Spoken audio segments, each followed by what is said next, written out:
జిల్లా మేడ్పల్లి పట్టణంలోని why convention function హాల్లో కార్యక్రమాన్ని మేడ్పల్లి పట్టణ మాల సంఘం కమిటీ ఆధ్వర్యంలో కోరుట్ల నియోజకవర్గంలోని అన్ని గ్రామాల మాల సంఘం ప్రజలు పాల్గొన్నారు. ఈ కార్యక్రమంలో చెన్నూరు శాసనసభ్యులు గడ్డం వివేక వెంకటస్వామి, వర్ధనపేట శాసనసభ్యులు కెఆర్ నాగరాజు పాల్గొన్నారు. ఈ కార్యక్రమంలో వివేక వెంకటస్వామి మాట్లాడుతూ మాలలు గ్రామాలలో సొంకరులుగా నిరటాలుగా తలారీగా గ్రామాలలో పోలీసు వ్యవస్థలు లేనప్పటి నుండి మనమే పోలీసులుగా గ్రామాలకు పనిచేశాం. అలాగే అన్ని కులాలను కలుపుకుంటూ అందరికీ సేవలు అందించారు. కానీ మన కులాన్ని ప్రస్తుతం చిన్నచూపు చూస్తున్నారు. ఇక నుంచి అయినా మనమందరం మాలలమంతా ఏకధాటిగా ఉండి ముందుకు సాగాలని అన్నారు. అనంతరం వర్ధన్నపేట శాసనసభ్యులు కెఆర్ నాగరాజు మాట్లాడుతూ మాల జాతి బిడ్డల చదువులలో క్రీడల ముందుంటారు. అప్పుడు చాలా మంది ఎంఆర్పీఎస్ మీటింగ్లు పెట్టుకున్నారు, రెడ్ల మీటింగ్ పెట్టుకున్నారు, గ్రామీణ మీటింగ్ పెట్టుకున్నారు.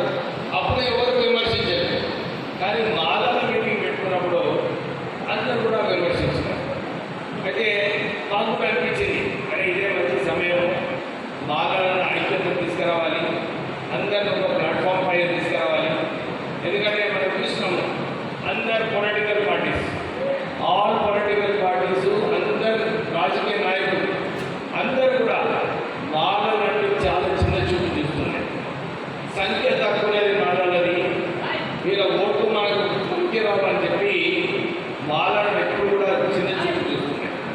కానీ మాలలందరూ కూడా ఒక పట్టుదలతో లేదు, మేము పెద్ద సంఖ్యలో ఉన్నాము, మేము ఎప్పుడు కూడా ఒక మాట చెప్పిన మాట నిలబెడతామని చెప్పి మీరందరూ కూడా పెద్ద సంఖ్యలో వచ్చి మన డిసెంబర్ 1st మీటింగ్ ఏదైతే విజయవంతం చేస్తున్నామో మీ అందరికీ కూడా శిరస్సు వచ్చి అభినందనలు చెప్పే అనుకున్నాను.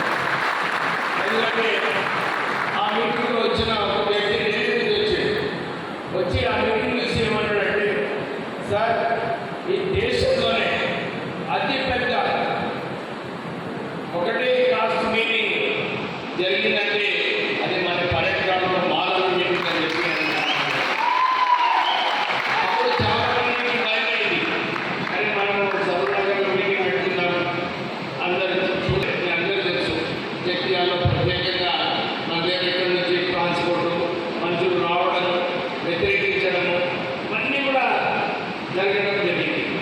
కానీ మన మాలలలో ఏదైతే ఉండేవో ఆలోచన లేదు, మనం ఈ మీటింగ్ విజయవంతం చేద్దాం, పోదామని చెప్పి అందరూ కూడా చాలామంది వాళ్ళ వాళ్ళ ఖర్చులతో వాళ్ళ వాళ్ళ భోజనాలతో అన్నీ కూడా చేసుకొని ఆ మీటింగ్కి రావడం జరిగింది.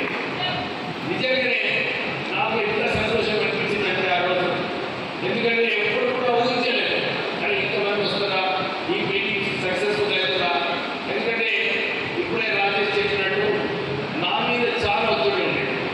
ఏం ఒత్తిడి ఉందంటే, అరే మీటింగ్ సక్సెస్ఫుల్ కాకుంటే నా పొలిటికల్ కెరీర్ కథమైపోతుంది, నాకు ఆ ఛాలెంజ్ ఉంది, ఆ రిస్క్ ఉంది. కానీ నాకు అనిపించింది జాతి కోసం కొట్లాడే అవసరం ఉంది, జాతి కోసం మనం నిలబడే అవసరం ఉంది. మా నాన్నగారు